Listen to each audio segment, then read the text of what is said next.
Welcome back, everyone. The Conversation's live. I'm your host, Cyrus Webb. Glad you all could join us once again. For a radio audience tuning in at WYED 94.1 FM and WYEDonline.com, we're glad that you all can be with us. Also joining us online worldwide via our podcast at iHeartRadio on Amazon Music. We're glad you all could be with us as well. Well, among other things, September is recognized as Blood Cancer Awareness Month. It's something that is so important for us to be aware of and also to know about the resources that are available. The Leukemia and Lymphoma Society, or LLs, has been able to provide some great services for those living with blood cancer, but of course diagnosis and treatment is so important, which is why we're excited about our next guest. Tricia Hernandez is joining us today.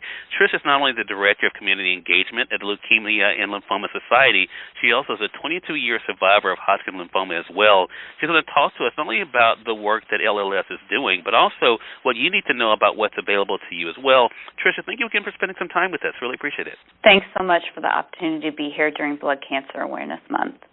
Well, look, this is an important topic, and I know one that is near and dear to your heart. As I mentioned, LLS is doing a lot of important work to help improve the lives of those living with blood cancer. So let's talk about why it's important, though, Tricia, for patients and family members to be aware of those platforms that are available through LLS and the programs they can be a part of.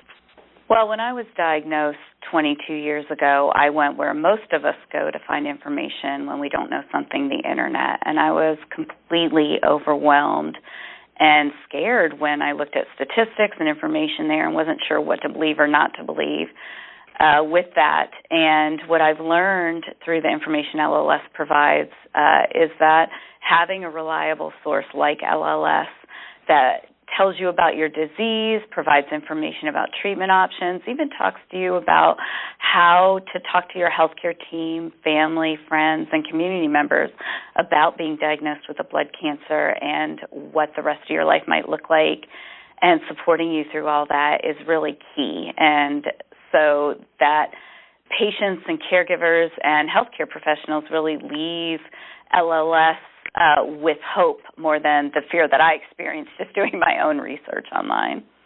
Yeah, and I love that, a place where you can be able to go for valuable information of help as well. So talk to us then, Tricia, and you know about this firsthand. What are some of the most common challenges that people experience when faced with blood cancer diagnosis?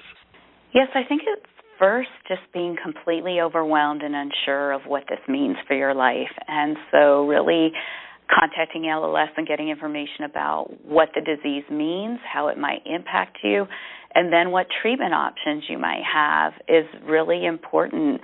So it allays some of those initial concerns and fears and really helps people understand, oh, this is what I'm going through and this is what it means for me. And then after that, it can be very practical. Things like, how do I financially manage this? How do I pay to get to and from my treatment, for my treatment? Do I have health care coverage? And then things like, how is this impacting my mental health? I have a lot of anxiety about this. This is causing more stress for me. How do I take care of my family while going through treatment and managing side effects from treatment?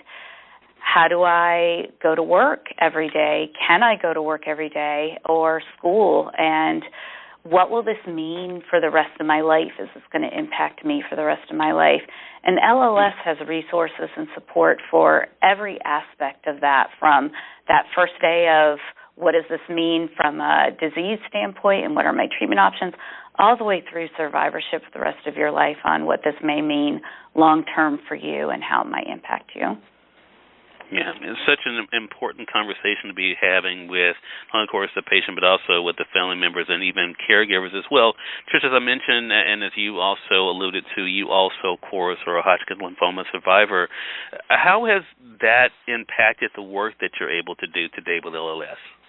I'm so grateful for my survivorship because I know it's the research that LLS provides that's helped find new treatments, like treatments that helped me be cured from Hodgkin's lymphoma. But there are many different types of blood cancers, and some are curable and some are not, and some patients have chronic blood cancers where they might live the rest of their lives in and out of treatment.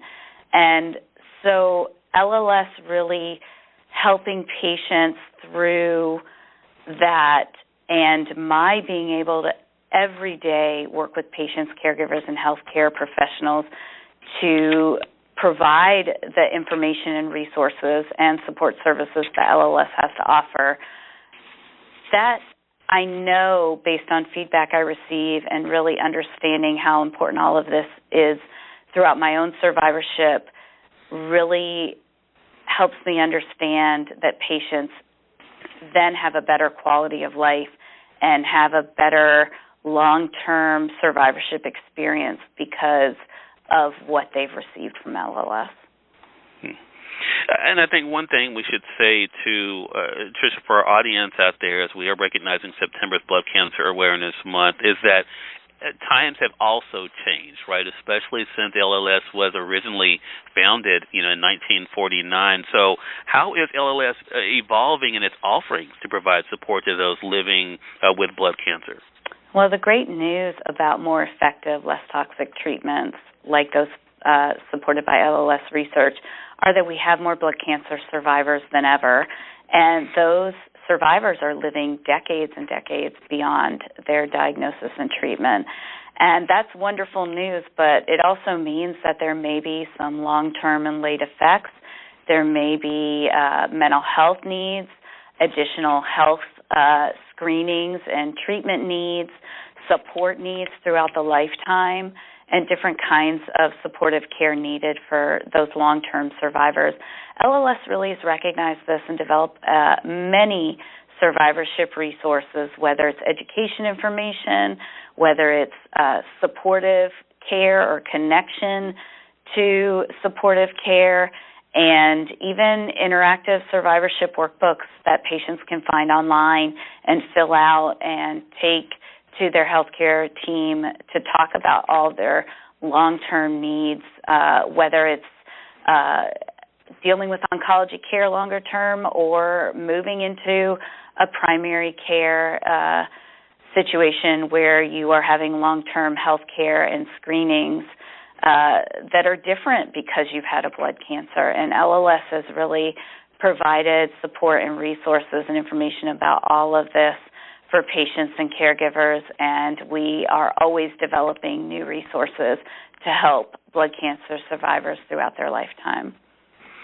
Which is why this conversation is so important. Again, everyone, we've been speaking with Tricia Hernandez today, who's the Director of Community Engagement at the Leukemia and Lymphoma Society, or LLS, talking with us, of course, that not only the help and services are available through LLS, but also, of course, what that can do, not only for the patients, but also their family members and caregivers. Tricia, thank you again for sharing your story. Thank you for sharing this information with our audience. Where can they go for more information? Thank you for the opportunity. They can call an information specialist at 1-800-955-4572 or visit lls.org for everything I've talked about and more. All right, Tricia, looking forward to having you back on the program again. Thank you. And we thank your audience for tuning in to another great segment of Conversations Live. Until next time, I'm your host, Cyrus Webb, saying as always, enjoy your day, enjoy your life, enjoy your world. Thank you all for choosing Conversations Live, but let's go make today amazing. Take care.